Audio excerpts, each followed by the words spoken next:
Ay, no, ya va a ser de noche, ya son las 6:02.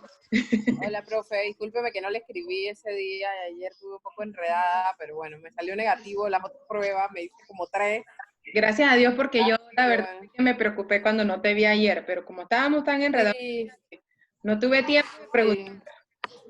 sí, Y ya sí, luego entonces me estuve con pensando, digo, bueno, ella, temas del trabajo, que estamos en cierre de objetivos para el próximo año fiscal y sabe que esos días son como medio complicados y todo el mundo está como que no le gusta su objetivo y se enojan y bueno, hay de todo ahí, ¿no? bueno, Pero sí, pues viví mi estrés y pues no le recomiendo eso a nadie. Espero que todos estén a buen recaudo en sus casas y que no tengan que pasar por esta experiencia, de hacer toda esa cantidad de pruebas y viví ese terror de estar yendo a hospitales, porque ahora nadie quiere estar en ningún hospital, ¿no? no, regularmente a ninguno nos gusta ir al hospital, pero en estas condiciones yo me rehúso. Más aún. Sin importar lo que uno tenga, uno se siente más saludable en la casa, ¿sí o no? Sí, señor. Antes que ir para un hospital, uno siente que es como ir no sé, eso es como ir a visitar a bañarse en un lago infectado de tiburón. Algo así. No, Sí, bueno. así es. Ustedes me copiaron la idea de cocodrilo, de lo que sea, de piraña, yo no sé. De cualquier cosa que Sí, sea peor que quedarse sucio en este caso. Muy sí, bien. ahora esto está horrible. Bueno, pero me alegra saber que estás bien, entonces. Welcome, Sí, pues. ando con un par de molestias, pero cosas de salud que, bueno, uno tiene que dejar que el tiempo pase y que se le mejore con los medicamentos, ¿no? Pero por lo menos no tengo COVID. Bueno, gracias a Dios. Me alegra. Y yo sé que tus compañeros Sí, se alegran de esa buena noticia. gracias, profe. Muy bien. A ver, chicos, en el día de ayer, ¿en qué diapositiva quedamos? Logramos terminar las del 1946, o como siempre la profesora habló bastante y no terminamos. Cuéntenme. Estábamos terminando el 46, profe. Ok, vimos la de, creo que quedamos como en la huelga. Y vamos a La ver la diferencia entre huelga y paro. la diferencia. ¡Tarán! Me iluminé. Qué bueno, porque es que entre tantas cosas no me acuerdo por dónde quedo. Muy bien, vamos aquí entonces. Al mal paso le damos prisa, pero en este caso al buen conocimiento lo iniciamos cuanto antes. Muy bien. En este caso, nosotros estábamos hablando de que había derecho de huelga y derecho de paro consagrado en la Constitución de 1946. Sin embargo, como una sana aclaración, consideré la oportunidad de establecer la diferencia entre huelga y paro, porque no significan lo mismo. Entonces vamos a ver efectivamente a qué hace referencia la huelga y a qué hace referencia al paro. La diferencia es mínima, pero el resultado es totalmente diferente. Muy bien. Cuando nosotros hablamos de una huelga, estamos estableciendo precisamente un medio de lucha que la ejerce obviamente el trabajador. Y este mecanismo de lucha o esta forma de lucha ejercida por los trabajadores lo hace obviamente en defensa de sus intereses y donde las labores son abandonadas o suspendidas. Aquí, los trabajadores salen de sus puestos de trabajo. Cuando nosotros entonces hablamos, profesor, entonces se van y no siguen trabajando, efectivamente, ellos salen de sus puestos de trabajo. Ajá. Pero nosotros estamos frente a un paro. El paro, aunque es parecido a la huelga, se distingue de la huelga porque es breve, porque es cortoplacista. Y esta es otra diferencia, además de que es breve, de que es cortoplacista, es que en este tipo de acción los trabajadores no abandonan el sitio de trabajo.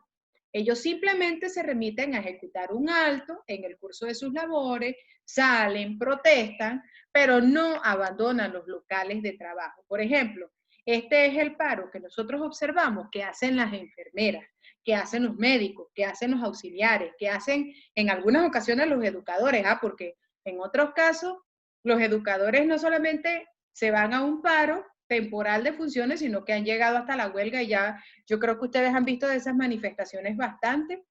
Todavía en este gobierno no he observado ninguna, pero yo creo que la gente no ha salido mucho es por el tema del COVID, porque los sindicatos a través de las redes sociales están revolucionadas, para que ustedes sepan. Si ustedes buscaran ahí vía web, Sindicatos Panamá, Ustedes van a ver que esa gente está jalada de los cabellos con las negociaciones, en las mesas, súper opuestos a lo que es el teletrabajo, bueno, en fin. Pero en este caso particular, igualmente así lo hacen los bomberos, de pronto lo pueden hacer los constructores o cualquier segmento de la población. Pero la diferencia entre huelga y paro, ya ustedes la conocen, ya sabemos que no es lo mismo. El paro es una suspensión temporal, sin irme de mi puesto o de mi local de trabajo. Yo paralizo y yo le aviso a todos los que van a ser atendidos que yo voy a paralizar de 1 a 2 de la tarde y salgo allá con mi paila. Clink, clink, clink, clink, clink, clink, clink. Eso es de la 1 a las 2. A las 2 en punto ya yo suspendo mi protesta y regreso a mi puesto de trabajo.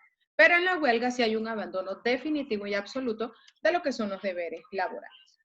Muy bien, ¿se entiende la diferencia? Sencillita, pero creo que era valioso el aporte y establecer la diferencia entre uno y otro. Muy bien, denme un minuto. Ok. Ay, me pasé. Muy bien. Para finalizar esta figura, también es importante que nosotros conozcamos que hay diferentes tipos de huelga. Ya conociendo la diferencia entre huelga y paro, ahora vamos a ver que la huelga no solamente tiene una sola modalidad. Hay huelgas de brazos caídos, esa es donde yo no hago nada. Hay una huelga de hambre, que esa es donde ustedes han visto, esa ya se ve muy poco, pero antes la gente protestaba encadenado frente a las instituciones y con pancartas y haciendo bulla y todo lo demás, y la gente se encadenaba y había médicos que le brindaban asistencia. Bueno, yo creo que ya esos intereses básicamente la gente los ha dejado atrás, pero esa era otra forma de protesta. Y hay huelga general, que esta es generalmente contra el gobierno por razones políticas, por abusos como el alto costo de la vida, abusos de las fuerzas públicas. Incluso recordaré una vez en España hicieron una huelga, buenísima, general. Protestaron contra la empresa que nos brinda actualmente el servicio de telefonía y telecomunicaciones, que en aquel momento era solo exclusiva, que es Cable and Wireless, pero resulta que ella llegó a España y España no se los caló. España, ¿qué hizo? Una protesta contra el gobierno, una huelga general, y en una de las calles más concurridas de cada ciudad, ellos la escogieron a nivel nacional, se fueron y tiraron todos los teléfonos de la casa y le tiraron todos los cables y conexiones. Y durante todo ese momento, hasta las empresas hicieron lo mismo con todos sus trabajadores, se citaron y aquello eran montañas y montañas de teléfonos tirados en la calle. Eso pudiera ser considerado, para ilustrar, pues una huelga general de un país vecino, porque con certeza les puedo decir que mi cerebro no registra todavía ninguna en Panamá, donde hay una huelga general. Creo que excepto cuando fue el cambio, donde iban a hacer las elecciones para elegir a Guillermo Endara Galizmani como presidente de este país, que era en contra de ese segmento militar donde hubo lo que se conocía como cruzadas civilistas. ¿Ustedes han escuchado de eso? Yo era una niña aún cuando esas cosas se estaban dando en este país. Nadie las escuchó. Ustedes son más niños todavía que yo. Ay. Sí, claro que sí. Ah, bueno. La cruzada civilista, la invasión y Ajá. todo lo... No, lo que pasa es que tú y yo sí somos más viejas aquí, pero el resto de la chachada que nos acompaña, ellos son más niños, ellos no se van a acordar de eso. Heidi, ¿qué te pasa? Acá no, acá otra con nuestro cuento. Muy bien. Están muchachones. Sí, ellos están pollitos todavía. Muy bien, entonces, ante esta circunstancia, se organizaba la gente también, todos salían vestidos de blanco, significando que ellos querían paz, porque también había una persecución y los policías agredían lo que se conocían como los Codepadi, creo que era que les decían que a ese movimiento pertenecía gente como Balbina Herrera, que después quedó de ministra, y la gente decía, oye, pero si tú andas por ahí con un tolete aturdiendo a la gente, ahora eres del PRD, qué doble moral, no sé, ese tipo de cosas. Bueno, pero eso sería una huelga general en contra del gobierno, muy bien. Ahora, el artículo 69, aquí se consagra finalmente la vieja y ansiada aspiración que tenían los obreros de Chicago, los de Rusia, los de México y todos los trabajadores del mundo. ¿Cuál es? La jornada de 8 horas, a diferencia de las de 18 y 20 horas de los tiempos de la Revolución Industrial. Entonces, se estableció igualmente que la jornada semanal tendría un máximo de 48 horas, es decir, se puede trabajar de lunes a sábado, de 8 a 5, y eso suma 48 horas semanales. Hay lugares donde no se trabaja así, se trabaja nada más de lunes a viernes, de 8 a 5, por decir un horario, y sería una jornada de 40 horas semanales. La jornada nocturna tiene un tope máximo de 7 horas, y se estableció además que las jornadas o las horas extraordinarias serían pagadas con recargo. Así que esto era una aspiración. Y noten ustedes, hasta 1946 estábamos como tarde, ¿verdad? Pero bueno, se logró. El artículo 70 consagraba por primera vez lo que era la irrenunciabilidad de derechos por parte del trabajador. Miren, ese es uno de los principios o de las máximas de las que goza el derecho de trabajo. Los derechos de trabajo son irrenunciables. Eso significa que ni aun cuando el trabajador, a voluntad propia o por desconocimiento, firme algo donde él diga que él no quiere hacer valer sus derechos, el Código de Trabajo y la misma Constitución establece que los derechos de trabajo son irrenunciables. Aun cuando usted no los quiera hacer valer, son su derecho. Y la norma dictamina que con o sin que usted quiera, los derechos tienen que ser honrados y no pueden ser desconocidos. Igualmente, bueno, aquí lo dice, aunque el trabajador renunciare por engaño, por ignorancia, ok, o porque se le disminuyeron o se les adulteraron, nada de eso será válido. Muy bien, el artículo 71, por su parte, consagra la protección del sagrado derecho de ser madre, o sea, lo que es la maternidad de la trabajadora. Más aún, ahonden en decir que la trabajadora en estado grávido no puede ser separada del empleo por su estado. O sea, ella, el hecho de que esté embarazada no significa que deja de ser funcional ni útil. Y los trabajadores que están en esta condición no pueden ser despedidos. O sea, ella no puede ser no, es que lo que pasa es que tú estás embarazada y ahora no me funciona. No. Muy bien. Igualmente se contempla, estando fuera de su puesto laboral, lo que es la licencia por gravidez. La licencia se contempla 6 semanas antes del parto y 8 semanas después del parto. Que ahí fue donde yo me quedé loca, Phoebe, con Estados Unidos. ¿Tú viste lo que ocurre con la mujer embarazada? O sea, yo decía, wow, y estas mujeres son, yo no sé, porque yo tenía una cesárea y yo hierro del mes y podía sentarme, y yo no me imagino en 2 semanas regresando al puesto de trabajo. ¿Qué cosa es esa? Pero bueno, y de que Estados Unidos es otro cuento, es otra historia. Está demasiado moderno, no puedo con eso. Por eso ellos toman vacaciones y cosas así para poder tener el tiempo de descanso. O piden licencias sin sueldo y cosas como esa. Pero imagínate, o sea, no es un derecho. Y eso debería ser un derecho. Porque y además en maternidad es cuando más recursos necesito, ¿no?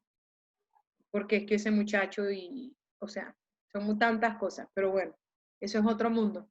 Artículo 72 viene a reglamentar lo que era la mano de obra extranjera. El 73 vino a reglamentar lo que era el despido con causa justa. El artículo 74, la obligación de capacitación. Aquí se establecieron estos nuevos derechos y deberes tanto para los trabajadores como para los empleadores. O sea, ¿por qué? Porque reglamentar la mano de obra extranjera le ponía un tate quieto a quién, a los empleadores, para que tuviesen un cuidado y un mínimo, observancias de norma y de reglas. Miren, en Panamá opera la regla del 10 por 1. Significa, cada 10 trabajadores panameños te da derecho a tener un extranjero dentro de tu planilla. Esa es la regla 10 por 1. Pero también hay otras aristas u otras migraciones de corte laboral que le permiten al empleador jugar con eso.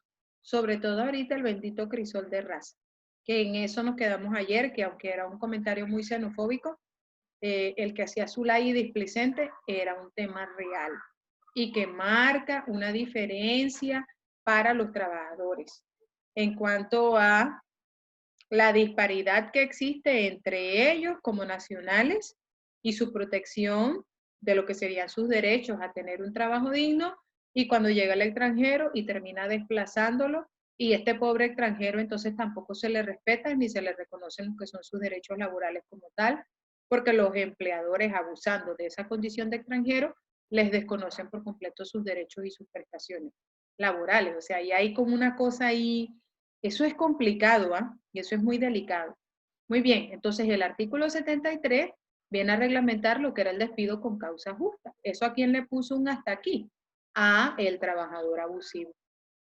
Protege entonces a la empresa de aquel trabajador que comete actos imprudentes, negligentes, aquel que llega tarde, aquel que no respeta la propiedad privada, aquel que se atreve a llegar bajo los efectos de bebidas alcohólicas, aquel que no cuida los instrumentos que le son dados para trabajar. O sea, son tantas las razones, pero aquí ya comienza a reglamentarse esto. Y por supuesto, cuando viene el tema de la capacitación, yo diría que ese es un hasta aquí o un límite de derechos y obligaciones para ambas partes. Porque un trabajador que no se actualiza, que no se capacita, pues tampoco puede tener un rendimiento óptimo dentro de la empresa. Pero también está establecido que es una obligación del empleador brindarle la capacitación a su empleado. Entonces, ahí hay un tema de inversión, costo-beneficio, que creo que fue bueno en su momento. Muy bien, el artículo 75 consagra por fin, señores, la existencia de una jurisdicción laboral para que a esta jurisdicción fuesen sometidas todas las controversias que surgen entre el capital y el trabajo. Finalmente vemos que por ahí comienza a aparecer el Código de Trabajo, comienza a aparecer lo que es el Ministerio de Trabajo y Desarrollo Laboral, comienzan a crearse las juntas de conciliación y decisión, todo lo que son los tribunales superiores de trabajo, los cuales tienen presencia a nivel nacional. La única provincia que no tiene tribunal de trabajo como tal es Los Santos, pero como Los Santos y Herrera los separan a más un puente, entonces en Herrera sí hay juzgados de trabajo y ahí es donde se van a litigio. Hay dos tribunales superiores, estos dos tribunales superiores, uno funciona en Panamá y abarca hasta la provincia de Herrera y el otro tiene presencia en la provincia de Veraguas y abarca lo que sería Chiriquí, Bocas del Toro, La Comarca, todo eso de ahí para allá. Y Veragua, por supuesto, absorbe todo lo que sería Veragua y toda esa región. Entonces ahí ellos están protegidos y finalmente la Sala Tercera de la Corte Suprema de Justicia de lo Contencioso Administrativo conoce lo que sería la casación laboral. Pero no nos adelantemos que esto nada más es un adelanto para la segunda parte de la materia, porque eso forma parte de la otra materia, no de esta. Y muchas gracias. Con eso terminamos lo que sería la Constitución de 1946. Ahora vámonos a lo que sería la Constitución vigente. No sé si de lo que acabamos de ver ustedes tienen alguna pregunta. Algo que no haya quedado claro. Ay, espérenme, que estoy compartiendo nuevamente la que no era. ¿Tienen Profe, una pregunta. Donde yo trabajo, se dio la destituyeron estando embarazada, Sí. institución pública. Ay. ¿Me escucha mejor ahora? Ay, sí. Ay. Sí, conocí el caso porque yo estaba en recursos humanos en aquel momento. Una muchacha faltaba, no era muy responsable en el trabajo y la destituyeron estando embarazada. Eso fue un escándalo, eso salió incluso hasta en los medios de comunicación. Institución pública. El error que cometió Recursos Humanos allí, el jefe de Recursos Humanos, fue que no pasó el proceso que, a pesar de que era institución pública, tenía que pedir la autorización en el Ministerio de Trabajo. A esa parte, ¿es correcto? Es correcto. Cuando usted quiere despedir a una empleada embarazada, porque tienes causa justa, cuando quieres despedir a un sindicalista o cuando quieres despedir a alguien que tenga algún fuero que lo ampare a nivel laboral, tienes que pedirle permiso al juzgado de trabajo. Y el juzgado de trabajo te secunda de seguro, y eso es un proceso abreviado, eso va así, rapidito. Y te dice y te lo justifica y te lo motiva mediante resolución. Wow. A pesar que era una institución pública, ¿verdad? Sí, aunque sea una entidad del Estado, porque es que eso es un derecho constitucional. Entonces, por encima de la Constitución, acuérdate que no hay ninguna norma, ni siquiera el Código de Trabajo, por especial que sea. Porque si es un derecho constitucional, así como el derecho a ser sindicalista, tienen que ser los tribunales los que se pronuncien y además el mismo Código de Trabajo establece el procedimiento para poder despedir a una mujer en estado de gravidez. Oye, gracias. Y por ese error la tuvieron que reintegrar. Ay, no, Imagínese, a pesar que no era buena funcionaria. ajá, y le tuvieron que pagar los salarios caídos y quedó amparada con el Sí, paro sindical. exactamente. Me pegó un tiro. Bueno, ustedes son funcionarios, o perdón, ustedes van a ser futuros directores de recursos humanos. Sí, No se les olvide eso. Bueno, pues, sí, sí, sí. y si no, entonces cuando les pase, no me llamen y no me cuenten. Qué bravo. Pero sí, hay que seguir el procedimiento. Sobre todo porque es que está normado constitucionalmente y además porque el mismo Código de Trabajo no desconoce el procedimiento, sino que lo ordena. Pero bueno, todas esas cosas se pueden dar. Muy bien. ¿Alguien más quería opinar algo más? ¿No? Bien, listo. Entonces vamos a seguir aquí con la Constitución de 1972. Esta Constitución de 1972 tiene una condición especialísima. Es que esta Constitución es redactada o surge de un gobierno de corte militar. Aquí se creó un consejo que le llamaban así como, bueno, vulgarmente le decían el consejo de los 500 y tantos burros, porque agarraron a todos los representantes de las diferentes regiones de nuestro país, los sentaron y nace la Constitución, producto de la redacción. Pero claro, esto se hacía porque había un gobierno militar que había depuesto al gobierno de Arnulfo Arias Madrid. Ojo, Arnulfo Arias Madrid llegó a la presidencia por una elección popular en 1968, pero este señor cada vez que podían le daban un golpe de Estado, porque el tipo también era un poquito radical. Y por supuesto, si vamos a ver la elección democrática versus la tenencia de las armas, entonces efectivamente quien tenía el poder era el que tenía las armas en ese momento. Entonces a él le dan su golpe de Estado un 11 de octubre de 1968. Históricamente, si ustedes ven el 11 que aparece en la bandera del PRD, ellos lo han negado y ellos dicen que no, que ese 11 es emblemático por otra fecha, pero la historia, por ahí los historiadores cuentan que ese 11 hace referencia al golpe de Estado y ellos quisieron marcarlo, porque igual recordemos pues que este es el PRD o el Partido Revolucionario Democrático, por más que lo nieguen, son un partido de izquierda.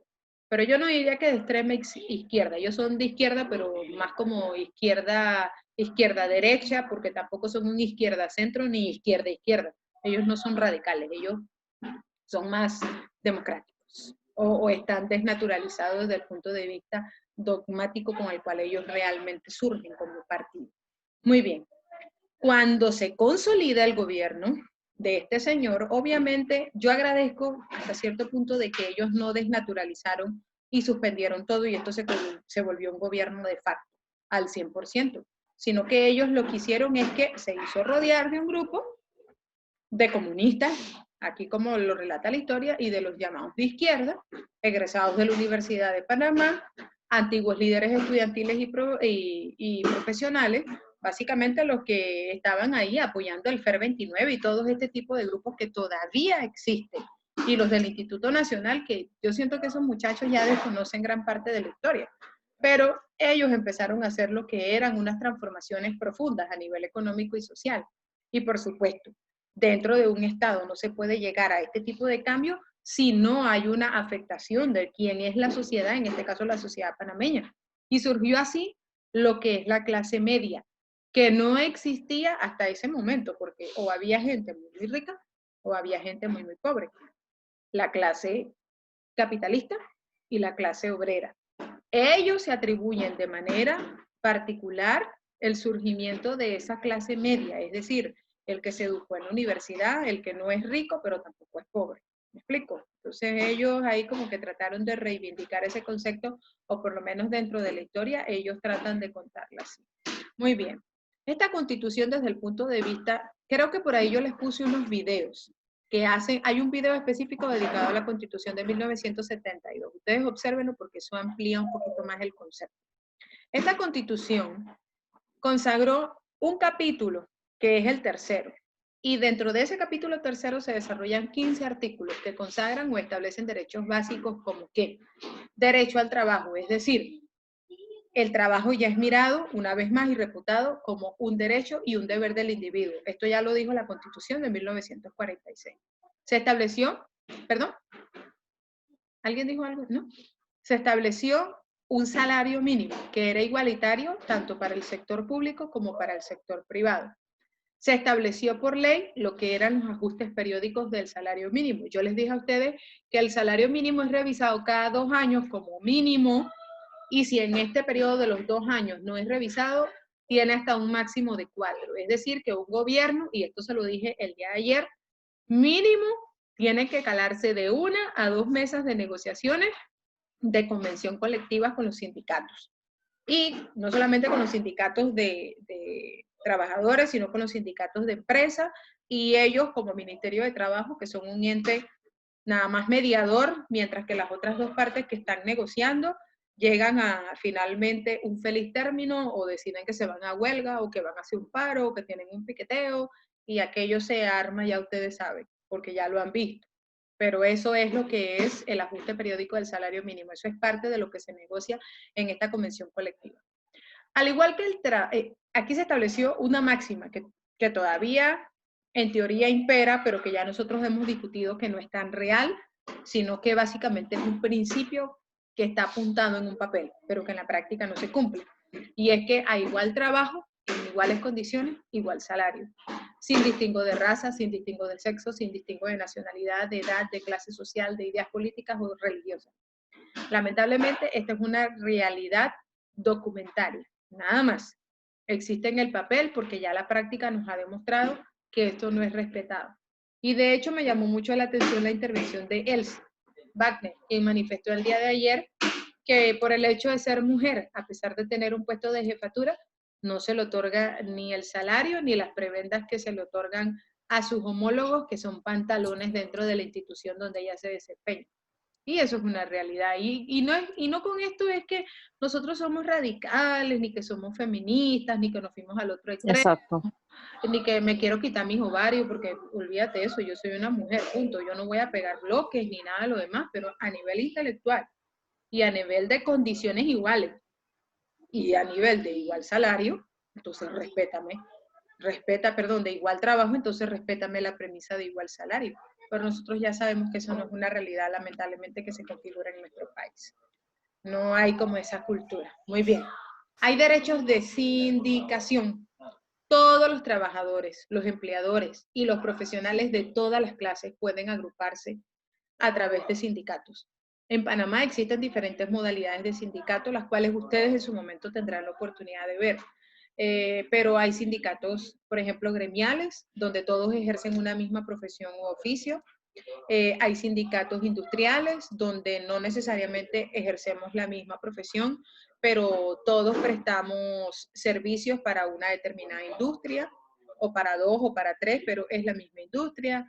Hay sindicatos de empresa, donde no importa qué haces tú o qué hago yo, todos pertenecemos a la misma empresa, y sin importar que usted sea secretaria y que yo sea vendedora y que el otro sea gerente y que podemos hacer un sindicato, y solamente puede existir un sindicato por empresa. Hay sindicatos mixtos o de oficios varios, que estos son bastante extraños, pero existen, donde se acuerpan o se agrupan gente que no tienen nada que ver, pero son trabajadores independientes y no son empleadores y no quieren asociarse a ninguno de los sindicatos que de su área o su gremio exista. Ellos pueden conformar sindicatos.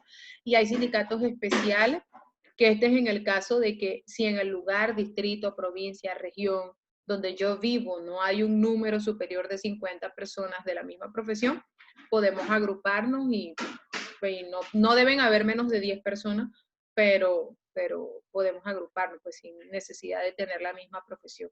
Eso tiene sus reglas también, eso con calma, que lo van a ver también en la próxima materia. Muy bien. Se reconoce también el derecho de huelga. O sea, específicamente, esto es un derecho, protestar, disentir. Ahora, dentro de esa modalidad de huelga también se contempla lo que es el paro. Ya nosotros acabamos de ver cuál es la diferencia entre cada una de las 2 figuras a nivel jurídico. Y aquí se establece que la ley reglamenta cómo es el ejercicio de una huelga. Y del mismo modo se establece el derecho de huelga en los servicios públicos, pero sometida a lo que serían las restricciones especiales, señores, porque los servicios públicos no se pueden suspender. En los servicios públicos usted puede disentir y usted puede hacer un paro, pero una huelga como tal, de manera formal, donde usted suspende el servicio de manera ininterrumpida, eso no se puede dar. ¿Estamos claros?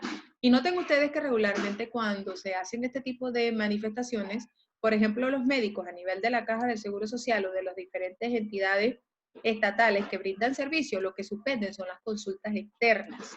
Pero todo lo que es el cuarto de urgencia continúa funcionando. Ellos deciden qué servicios van a suspender o de qué manera los van a brindar, pero no es que necesariamente van a quedar suspendidos al 100% porque son cuestiones como salud, cuestiones como energía eléctrica, cuestiones como telecomunicaciones. Imagínense que ahorita, ustedes se imaginan ahorita a las empresas de telecomunicación haciendo una huelga y dejándonos sin internet. Ustedes se han puesto a pensar, mire, por ahí alguien me dijo, Keltia, yo quiero que tú sepas que... Caos total. Ajá, o sea, yo no sé si actualmente, porque ustedes saben que hay muchas teorías de la conspiración, ¿no? Entonces, la gente habla de que esto del virus fue algo creado, porque China no lo dijo, dejó que todo el mundo llegara a celebrar el Año Nuevo chino y luego salieran todos esos chinos por el resto del mundo a esparcir el virus. Y se dijo como que eso fue algo planificado, o sea, uno no sabe. Pero alguien me dijo, sí, Keltia, no sé por qué, pero yo tengo la extraña sensación que el próximo ataque va a venir a nivel tecnológico. Yo lo que le dije, cállate, ya tenemos suficiente con el encierro, no esté diciendo eso. No, sí, yo creo que por ahí viene la cosa. O en el segmento energético, y yo luego me quedé pensando así como los locos. Ustedes vieron que casualmente Wuhan, el segmento donde inicia esta pandemia, se inundó. O la inundaron. Ustedes saben lo que eso trae como consecuencia. Eso trae pérdidas de evidencia. Eso, o sea, eso es un caos y el agua llegaba hasta los techos. Yo no sé si ustedes vieron esa noticia, yo me quedé en estado de shock. Y entonces yo volví a hablar con esta persona loca que me dice que el próximo ataque es tecnológico y le digo, ya lo que te voy a decir, a mí me cortan el internet y yo te mando porque yo necesito el internet para seguir trabajando. Pero son cosas que probablemente uno no las visualiza, pero no sé, no quiero especular tampoco. Creo que ya tenemos suficiente por donde estamos. Muy bien. ¿Qué otra cosa contempló esta Constitución? La irrenunciabilidad de derechos. Y efectivamente, como la anterior, aquí se establece que el derecho estipulado a favor del trabajador es irrenunciable. Por ejemplo, vamos a poner un ejemplo concreto de esto. Yo no quiero mis vacaciones. No me dé las vacaciones. Mejor, páguenmelas y yo sigo trabajando. ¿Ustedes saben que eso es total y absolutamente ilegal? Que eso no se puede. La persona necesita el descanso. Pero hay gente que dice, nah, yo para qué, yo mejor quiero la plata, si yo no me siento cansado. Pero eso es un derecho y es irrenunciable. ¿Estamos claros? Ese tipo de cosas. Y ojo, todas las cláusulas o toda cosa que se estipule en un contrato que es contrario a los derechos del trabajador son nulas. Nulas absolutamente. Eso no lo revive nadie. El fuero maternal. Y la maternidad queda protegida con esta norma. O sea, en el sentido de que la mujer grávida no puede ser despedida, sea que labore en el sector público o privado. Elsie, el cuento que nos echamos. Tiene derecho a una licencia con sueldo 6 semanas antes del parto, 8 semanas después, y además conserva, aquí se amplificó el derecho consagrado en la Constitución de 1946, porque no se establecía lo que era el fuero maternal, es decir, conservar su puesto de trabajo por el término un año después, dentro del cual no puede ser despedida, pero sin causa justa, y aquí yo lo pongo en rojito y con un poco de estrellita. Porque si la empresa se ve en la necesidad de despedirla, puede hacerlo, pero adoptando el procedimiento especial y establecido para este fin. Muy bien. Contratación de trabajadores extranjeros. Está prohibida, o sea, constitucionalmente la contratación de trabajadores extranjeros que puedan rebajar la condición de trabajo o la vida del trabajador nacional, cosa que se pasaron en 30 con la regularización migratoria, porque esa moratoria le dio permiso de trabajo y regularidad a todo el mundo. Nada más bastaba con que pagara lo que tocaba pagar, que eran varios miles, y les daban su carne. Así que esa norma, el primero que la violó fue el régimen presidencial de turno, porque esto empezó con Martinelli y lo continuó Varela, porque ellos vieron que esas jornadas de regularizaciones eran un buen proyecto de entrada y eso era liquidez para el Estado, pero olvidaron ahí por completo defender y proteger al trabajador nacional. Ojo que no soy xenofóbica, no tengo nada en contra de ningún extranjero. La ley regula lo que es la contratación de los gerentes, de los directores administrativos, ejecutivos, técnicos, profesionales extranjeros, ya sea en servicios públicos o privados, asegurando siempre los derechos de los panameños y de acuerdo con el interés nacional. Yo creo que en el audio que yo les grabé, yo les manifesté a ustedes que un extranjero sí puede ocupar un puesto de trabajo, pero que para eso existen reglas y en el caso de los técnicos especializados también hay normas por qué periodo ellos pueden pertenecer dentro del territorio nacional y mientras que ellos están desempeñando estos cargos tienen la obligatoriedad de entrenar al futuro reemplazo, es decir, al panameño que va a quedar en conocimiento de esa función para reemplazarlo cuando él como extranjero ya no esté. Y eso creo que tiene una prórroga primero de 3 años, prorrogable por 3 más, y 3 más, hasta 9 años puede conservarse la persona dentro del territorio nacional en esta condición. Muy bien, aquí igualmente se regula lo que es el despido con justa causa.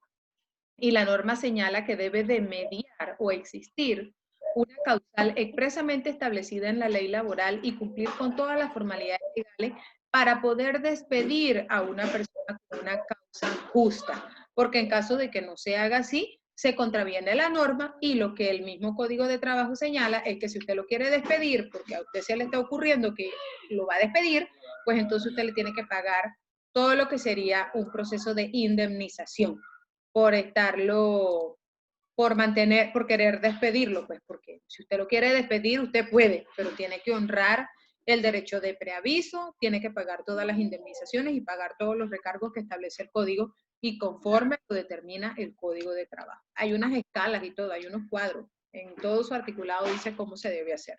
Muy bien. Profesora, ¿Sí? sí, Yasmina, yo le iba a decir algo sobre eso. Mi hermana trabaja en el gobierno y ella tiene un niño especial. Y a ella, cuando hicieron un cambio de gobierno, la echaron afuera, pero con un niño especial y sabiendo que eso no se puede. Uh-huh. Y ella reclamó su derecho de Sí, reemplazo. ella fue, no la querían, la cosa que pues ella fue al trabajo, a la otra cosa de trabajo, le dijeron que tenía como que esperar un mes para ver si la contrataban, pues, y ella arregló todo y eso, la cosa que tuvieron que volver, después del mes tuvieron que volver como a reinventar, ¿no? Y entonces tuvieron que pagarle por haberla votado así. Eso es Ajá. un salario caído porque la reintegran y la continuidad no se le puede romper. O sea, miren, voy a volver al caso. Yasmina, gracias por ilustrarnos con esto. Esa es otra condición que aunque el Código de Trabajo no señala como tal, hay una norma especial que dice que cuando tienes un niño discapacitado, tienes que darle el permiso para que la mamá acompañe al niño a las citas. Cuando el bebé está en periodo de lactancia, te llevan el chiquillo a la oficina y tú tienes permiso para que le des pecho. Y no una vez, 2 y hasta 3 veces. Y eso igualito funciona para la empresa privada, chicas. Para que lo sepan. Eso es un derecho. Tienen que darte... Sí, las empresas han tenido que poner cuartos de lactancia y todo eso. Exactamente, para que tú atiendas al bebé y permitas que ese bebé coma. Increíble, ¿verdad? Miren, Panamá es Panamá. Nosotros somos un crisol de razas, como mal llamaron a la moratoria migratoria de nuestro país. Pero yo les digo que a pesar de todo, nosotros tenemos un pedacito de cielo y muchos extranjeros que son mis clientes me lo han dicho. Mira, Keltia, lo que pasa es que el panameño es muy ingrato y no valora lo que tiene. Pero ustedes tienen un país hermoso, todavía lleno de oportunidades, a pesar de todos los defectos. Valórenlo. Entonces, es quizás la misma invitación que les hago hoy. Muy bien, señores, estamos en el último minuto. Mañana continúo explicando, porque la cosa se pone sabrosa de aquí para abajo. Vamos a ver mañana, Dios primero, lo que son los principios del derecho de trabajo y cómo se configuran cada uno de ellos, qué normas los recogen, etcétera. Así que los invito, pues, a que mañana volvamos a encontrarnos a esta misma hora y por el mismo canal. Que Dios me los bendiga. Tengan una excelente noche. Chao. Chao, Claro, que chao, esté profe. bien. Profesora. Gracias.